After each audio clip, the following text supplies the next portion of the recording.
দ্বিতীয় অধ্যায় 11 স্কন্ধ। ভগবত ভক্ত কোনো কিছুর বিষয়ে পরম পুরুষোত্তম ভগবান শ্রীকৃষ্ণ থেকে অভিন্ন মনে করেন না। আকাশ, বায়ু, অগ্নি, জল, ভূমি, চন্দ্র, সূর্য আদি জ্যোতিষ্ক মন্ডলী, সকল প্রাণীর দ্বিমঙ্গ মন্ডল, বৃক্ষ, গুল্ম আদি নদী ও সমুদ্র যা কিছু ভক্ত দেখতে পান তা সবই শ্রীকৃষ্ণের অবয়ব প্রকাশ বলে বিবেচনা করা উচিত। এভাবে সৃষ্টির মাঝে যা কিছু বিদ্যমান তা লক্ষ্য করে সেগুলোকে পরমেশ্বর ভগবান শ্রী হরির শরীর রূপে স্বীকার করে শ্রী ভগবানের সমগ্র শরীর প্রকাশকে তার অন্তরের ভক্তি শ্রদ্ধা নিবেদন করাই ভগবত ভক্তের কর্তব্য। তাৎপর্য ছিল জীব গোস্বামী পুরাণ আদি থেকে এই দৃষ্টান্ত দিয়েছেন। যস্য প্রণশ্যতি তদজ্ঞ অনুরাগ গতিশায়ন জগদণ্ডময়ম লুপ্তা কামুকাহ কামনীয়ম ইতৎহরে শরীরম। যেহেতু ভৌগোলিক মানুষের মন অঙ্গ লিপ্ত দেখে, তাই যেখানেই সে যায় সেখানেই অর্থ উপার্জনের সুযোগ খুঁজে।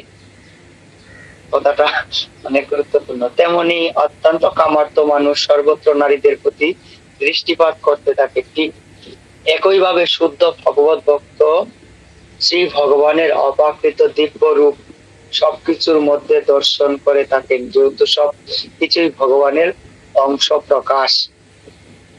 আমাদের বাস্তব অভিজ্ঞতায় তা লক্ষ্য করেছি যে লুলোপাতুর মানুষ সর্বদাই অর্থ খুঁজে।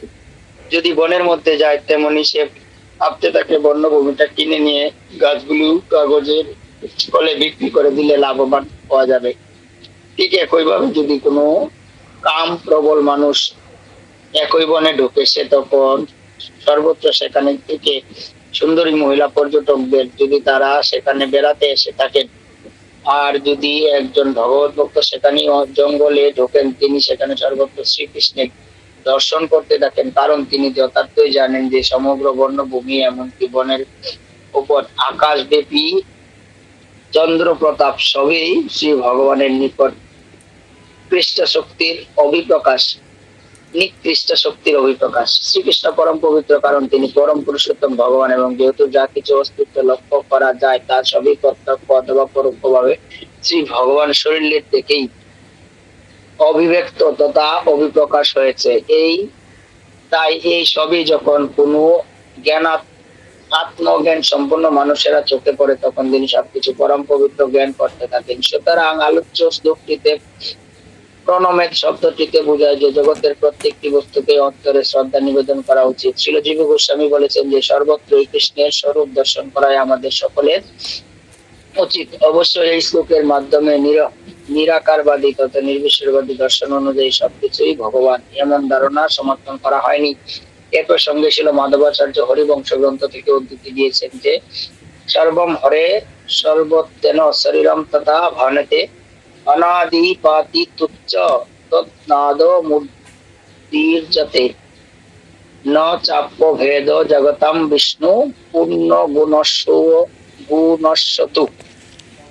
যেহেতু সবকিছুই পরমেশ্বর ভগবানের শ্রী হরির নিয়ন্ত্রণাধীন, তাই সবকিছু তার শরীরের বিচার্য। তিনি সবকিছুর মূল সূত্র এবং সবকিছুর প্রভু, এবং তাই কোনো কিছুর তার থেকে ভিন্ন বলে মনে করা অনুচিত। তা সত্ত্বেও যেন নির্বোধের মতো সিদ্ধান্ত না করে যে জড়জাগতিক বিশ্ব ব্রহ্মাণ্ড ভগবান শ্রীবিষ্ণুর মধ্যে কোনো পার্থক্য নেই। স্বয়ং ভগবান শ্রীবিষ্ণু তার নিজের অতুলনীয় চিন্ময় গুণ বৈশিষ্ট্য সর্বদাই পরিপূর্ণ থাকেন, যে বিষয়ে বিশ্ব ব্রহ্মাণ্ডে থাকে না। এই প্রসঙ্গে প্রায় সূর্য এবং সূর্য কিরণের দৃষ্টান্ত দেওয়া থাকে। সূর্য কিরণ শুধুমাত্র সূর্যলোকটির অংশ প্রকাশ ছাড়া অন্য কোনো কিছুই নয়, এবং তাই সূর্য এবং তার কিরণের মধ্যে কোনো গুণগত পার্থক্য নেই। কিন্তু সূর্য কিরণ যদি সর্বত্র বিরাজমান এবং সবকিছু সূর্যের শক্তি রূপান্তর করে, তাহলে সূর্যগুলোটি সূর্য কিরণের উৎস হওয়া সত্ত্বেও বিশাল আকাশ একটি বিশাল স্থানে অবস্থান করে তার নিজস্ব বিশেষ রূপটি রয়েছে। যদি আমরা সূর্যগুলোকের গোলাকার আরো অত্যন্ত প্রবেশ করি, তবে আমরা সূর্যের 20 সহজনকে দেখতে পাবো। যদি আধুনিক যুগের বিজ্ঞানীরা নামে অভিহিত মানুষগুলো যারা তাদের নিজেদের মাথার চুলগুলো গুনতে পারেনি, তারা সূর্য দেবতাকে একটা পৌরাণিক রূপ বলে মনে করে। কিন্তু আধুনিক মানুষের বুদ্ধিহীন পুরাণ তত্ত্ব বাস্তবিক চিন্তা করেন যে সমগ্র বিশ্ব ব্রহ্মাণ্ডকে তাপ এবং কিরণ বিতরণ করছে, যে বিলুপ আয়তন এবং বুদ্ধি আগমন্য অবয়ব রূপে সূর্য তা বুঝি কোন প্রকার বুদ্ধি সমন্বিত পরিচালনার ব্যবস্থা ছাড়াই কাজ করে চলতে পারে। সৌরশক্তি রূপান্তর পৃথিবীতে প্রাণের অস্তিত্ব সম্ভব হয় এবং সর্বত্র ব্যাপী সৌরশক্তির আনুষঙ্গিক অভিপ্রকাশের মধ্যে বৈচিত্র্য পৃথিবীর ধারণা করে আছে তা উপলব্ধি করা যেতে পারে। সুতরাং সৌর ক্রিয়াকলাপের প্রধান প্রশাসক বিশ্ববান পুরুষ সর্বশ্রেষ্ঠ সূর্য গ্রহের মধ্যে রয়েছে। সূর্য নিজেকে একটি স্থানে অবস্থান করলেও যেখান থেকে সূর্য কিরণ সর্বব্যাপী বিস্তারিত হচ্ছে, সেই ভাবেই শ্রীকৃষ্ণ শ্যাম সুন্দর ভগবান স্বয়ং নিজেকে প্রত্যেকের অন্তরের মাঝে অবস্থিত পরমাত্মা বিরাজমান করেছেন এবং পরিণামে ব্রহ্মজ্যোতি নামে সর্বত্র চিন্ময় জ্যোতি রূপে তার নিজ শরীরের জ্যোতির মাধ্যমে তার দিব্য শক্তির শেষ পর্যন্ত সর্বত্র বিস্তারিত করে রেখেছেন। এই ব্রহ্মাণ্ডের প্রভাবের ব্রহ্মজ্যোতির প্রভাবের মাধ্যমে সমগ্র জড়জাগতিক সৃষ্টির প্রকাশ ভাসমান রয়েছে। ঠিক যেমন পৃথিবীকে সমস্ত জীব লক্ষণী সূর্যব্যাপী কিরণের প্রতিরূপ, তেমনি সমগ্র সৃষ্টি প্রকাশও ব্রহ্মজ্যোতির চিন্ময় জ্যোতির এক প্রতিরূপ।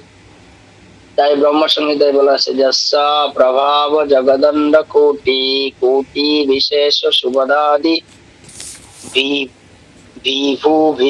বিভূতি ভিন্নম তদ্ব্রহ্মা নিষ্কলমন্তরম অশেষ ভূতম গোবিন্দমাদি পুরুষম তমহং ভজামি। অশেষ শক্তি সম্পন্ন আদি পুরুষ প্রধান শ্রী গোবিন্দকে আমি ভজনা করি। তার দিব্য রূপের প্রভাবে নিমিষে ব্রহ্ম এবং তার ঐশ্বর্য অপরিমিত অনন্ত নিত্য শাশ্বত এবং স্বয়ং সম্পূর্ণ সত্তা এবং সেই শক্তির অভাব অভিপ্রকাশের অগণিত ভিন্ন কোটি কোটি গ্রহ রাশির বিবিধ ঐশ্বর্য সমন্বিত হয়ে কোটি কোটি ব্রহ্মাণ্ডের প্রভাব বিস্তার রয়েছে। সুতরাং শ্রী ভগবানের দিব্য শরীর থেকে সমগ্রভাবে যে চিন্ময় জ্যোতি কিরণ হয় তাকেই ব্রহ্মজ্যোতি বলা হয়। সেই চিন্ময় জ্যোতি থেকে ভিন্ন রূপে এই বিশ্ব ব্রহ্মাণ্ড প্রকাশিত হয়েছে। তাই যা কিছু অস্তিত্ব উপলব্ধি করা যায় তা বলতে গেলে প্রত্যক্ষভাবে পরম পুরুষোত্তম ভগবান আপন শরীর থেকেই সংশ্লিষ্ট রয়েছে। এখানে প্রতিপন্ন করা হয়েছে যে যা কিছুর অস্তিত্ব আমরা লক্ষ্য করছি তা সবই শ্রী ভগবানের শক্তি রূপ। তা উপলব্ধি করা সবকিছুর প্রতি শ্রদ্ধা সম্পূর্ণ হওয়া উচিত। দৃষ্টান্ত রূপে বলা যেতে পারে যে যদি মানুষ কোনো বিশেষ মর্যাদা সম্পন্ন হন তাহলে সম্পত্তি মর্যাদা বহন করে তাকে কোনো দেশের রাষ্ট্রপতি দেশের মধ্যে সর্বক্ষণ গুরুত্বপূর্ণ মর্যাদা সম্পন্ন মানুষ এবং তার সম্পদের প্রতি তার প্রত্যেকের শ্রদ্ধা করা উচিত। ঠিক যেমনই যা কিছুর অস্তিত্ব রয়েছে তা সবই পরম পুরুষোত্তম ভগবানের অংশ প্রকাশ এবং যেহেতু সেই অনুসারে তার মর্যাদা রক্ষা করতে পারে। শ্রী ভগবানের শক্তির অংশ প্রকাশ রূপে যা কিছু রয়েছে তা যদি আমরা যথার্থ মর্যাদা সহকারে স্বীকার এবং সমীহ শ্রদ্ধা না করি তাহলে আমাদের মায়াবাদী তথা নিরাকার নির্বিশেষবাদী ব্রহ্মবাদীদের ছলনায় বিভ্রান্ত হওয়ার মতো বিপদগ্রস্ত হয়ে পড়তে পারি।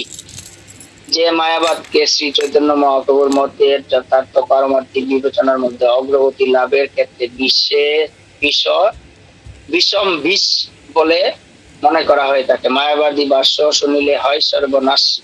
চৈতন্য চৈতামৃত মধ্যলীলা 6ষ্ঠ অধ্যায় 169 নম্বর শ্লোক। এটা ভগবান শ্রী কৃষ্ণের শক্তির অংশ প্রকাশের মধ্যে মাহাত্ম্য উপলব্ধি না করে যদি কেউ আমরা শুধু ভিন্নতর ভাবে শ্রীকৃষ্ণকে জানতে বুঝতে চেষ্টা করি তাহলে ভগবত গীতার পরিশেষে বাসুদেব সর্বম এবং অহম সর্বস্ব প্রভাব উক্তিগুলো আমরা উপলব্ধি করতে পারবো না।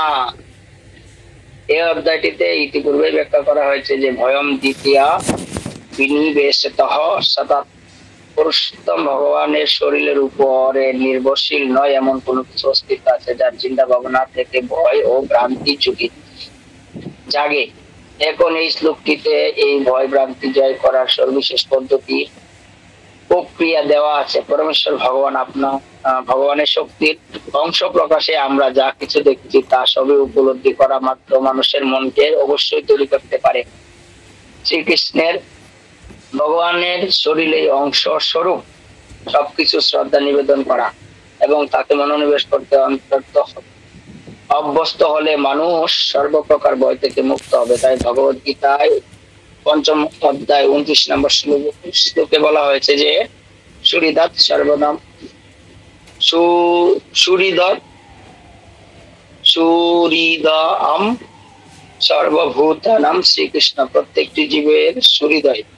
যে মুহূর্তে মানুষ বুঝতে পারে যে সবকিছু তার পরম প্রিয় সখার শক্তিশালী নিয়ন্ত্রণাধীন রয়েছে, তখনই সে এমন এক পর্যায়ে উন্নীত হতে পারে যেখানে সমগ্র বিশ্ব ব্রহ্মাণ্ডে তার কাছে পরম আনন্দময় ধাম বিষম পূর্ণ সংখ্যায়তে হয়ে ওঠে। যেহেতু সর্বত্র শ্রীকৃষ্ণ দর্শন করে থাকে, যদি শ্রীকৃষ্ণের পরম সত্তা সবকিছু উৎস না হতো, যদি সবকিছু কৃষ্ণ সম্বন্ধ যুক্ত না হতো, তাহলে কৃষ্ণের ব্যক্তি সত্তা যে এক ধরনের নিরাকার বিশেষ তত্ত্ব জাগতিক অভিক্তি তেমনি সিদ্ধান্তে উপনীত হওয়া যুক্তিসঙ্গত হতে পারত।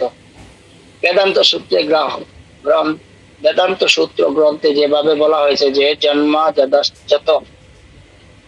জন্মাদর্শ যত পরম তত্ত্ব সব থেকেই সবকিছুর জন্ম এবং সৃষ্টি হচ্ছে, তা অনস্বীকার্য। অনুরূপ ভাবে শ্রীকৃষ্ণ বলেছেন অহম সর্বস্ব প্রভব, আমি সবকিছুর উৎস। যদি শ্রীকৃষ্ণের আপন শরীর থেকে কোনো বস্তু বা বিষয়টি পূর্ণভাবে বিচ্ছিন্ন দেখি, তাহলে আমাদের সন্দেহ জাগতে পারে শ্রীকৃষ্ণের পরম ব্যক্তি সত্তা বাস্তবিক বেদান্ত সূত্র গ্রন্থে বর্ণিত সবকিছু পরমস্য কিনা। এই মুহূর্তে মানুষের ভাবতে পারে, তখনই তার মনে ভয় জাগে এবং বুঝতে হবে সে শ্রী ভগবানের মায়া শক্তির কবলিত হয়েছে। শিল ভক্তি সিদ্ধান্ত সরস্বতী ঠাকুর আমাদের সতর্ক করে দিয়েছেন যে সবকিছু পরমেশ্বর ভগবানের এই প্রকাশ। এভাবে বিশ্ব সংসার দর্শন করে আমরা যদি না পারি, তাহলে আমাদের কল্গ বৈরাগ্য তথা অপরিণত বৈরাগ্য ধামের অধীন হয়ে পড়ব। যা কিছু শ্রীকৃষ্ণ থেকে অবিচ্ছিন্ন ভাবে দর্শন করি তা সবই আমাদের মনকে কৃষ্ণ সেবা বিমুখ করে তুলবে। কিন্তু যদি আমরা সবকিছু কৃষ্ণ সম্বন্ধ নিয়ে দর্শন করি, তাহলে সবকিছু আমরা কৃষ্ণ প্রীতির উদ্দেশ্যে উপভোগ করতে উৎসাহী হবো। একেই বলা হচ্ছে যুক্ত বৈরাগ্য। শিল ভক্তি সিদ্ধান্ত সরস্বতী ঠাকুর অভিমত এই যে মানুষ আপন স্বরূপ উপলব্ধি করে বুঝতে পারে যে সবকিছু পরমেশ্বর ভগবানের উদ্দেশ্যে সমষ্টি বিধানের জন্যই, সন্তুষ্টি বিধানের জন্যই নানা পরিপূরক রূপে বিরাজমান করছে। তাই এভাবে বিচ্ছিন্নবাদী মনোবৃত্তি থেকে মানুষ মুক্তি লাভ করতে, নচেত সমগ্র পৃথিবীটাকে যে তার নিজের সুখ স্বাচ্ছন্দ্যের জন্য বিদ্যমান মনে করতেও থাকে। যথার্থ দিব্য স্তরে ভক্ত যা কিছু দর্শন করেন তা সবই কৃষ্ণ চিন্তা জাগিয়ে তোলে এবং তার ফলে তারা দিব্য জ্ঞান এবং আনন্দ ক্রমবর্ধমান হয়। যেহেতু নিরাকারবাদী দর্শন সবকিছু শ্রীকৃষ্ণের স্বরূপ সংশ্লিষ্ট বলে দেখাতে জানে না, তাই তাকে জগৎটিকে অলৌকিক অসত্য, জগৎ মিথ্যা বলে ধারণা করে। কিন্তু যেহেতু জড় জগতের পরম সত্য শ্রীকৃষ্ণ অভিপ্রকাশ, তাই বাস্তবিক তার অস্তিত্ব অনস্বীকার্য। জড় জগতের অস্তিত্ব অস্বীকার করে নিরান্তই কষ্ট কল্পনা এবং তেমন কোনো কাল্পনিক চিন্তাধারা নিয়ে কেউ সম্ভবত এই জড় জগতের কোনো কাজ করতে পারে না। সুতরাং নিরাকারবাদী একটা ভ্রান্তিকর তত্ত্ব উপস্থাপনের মাধ্যমে সেই ভাবধারা নিয়ে বস্তুত জড় জগতে বসবাস করতে না পেয়ে জড়জাগতিক চিন্তার স্তরে ফিরে আসে। তাদের জন্য হিতকর তথা স্থূল ইন্দ্রিয় পরিতৃপ্তি বিষয়ক কার্যকলাপের মধ্য দিয়ে, যেহেতু নিরাকারবাদী মানুষ পরম পুরুষোত্তম ভগবানের আপন কর্তৃত্ব স্বীকার না করে, সে কারণে কিভাবে কি বা কার সেবায় এই জড়জগতে সবকিছুর উপযোগ সাধন করতে হয় তা জানে না। তার ফলে জাগতিক কর্মফল মিশ্রিত কার্য ক্রিয়াকলাপের আবার জড়িত হয়ে পড়ার বিপজ্জনক পরিস্থিতির সম্মুখীন হতে হয়।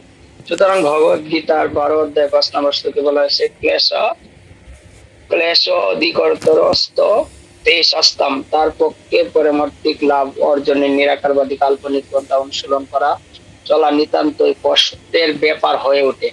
পরিশেষে বলা যায় শ্রী কৃষ্ণ ভাবনামৃত অনুশীলনে এগিয়ে চলার উদ্দেশ্যে পরমেশ্বর ভগবানের ভক্তকে সাহায্য সহযোগিতা করার মাধ্যমে এই শ্লোকটি বলা হয়েছে যে এই অধ্যায়টি সন্নিবিষ্ট পূর্ববর্তী শ্লোকগুলো থেকে উপলব্ধি করা যেতে পারে যে ভগবান শ্রীকৃষ্ণের উদ্দেশ্য এবং শুদ্ধ ভক্তিমূলক সেবায় নিজের জীবন ধারার আয়ত্ত করাই মানুষের চরম লক্ষ্য। যদি এইভাবে কেউ এই শ্লোকটি কাল্পনিক মায়াবাদী দর্শনের যথার্থ স্বরূপে মিথ্যা তাৎপর্য আরোপ করে যে সবকিছু ভগবান, তাহলে মানুষ নিতান্তই বিভ্রান্ত হয়ে এবং পারমার্থিক উন্নতির পথ থেকে বিচ্যুত হবে। হরে কৃষ্ণ প্রভু। অনেক বড় শ্লোক। তো এখানের মেন যে বিষয়টা আমি যেটা উপলব্ধি করতে পারলাম আমার ব্যক্তিগত অভিমত, যে সবকিছু ভগবানের অংশ আমরা সবাই জানি এখানে, কিন্তু সবকিছুই যে ভগবান এটা না। ভগবানের শরীর থেকেই এটা পরিচালিত হচ্ছে এই বিশ্ব ব্রহ্মাণ্ডের যা কিছু দেখি। যেরকম আমি একটা সাইকেল যদি চালাইতে চাই তাহলে প্যাডেল মারতে হবে।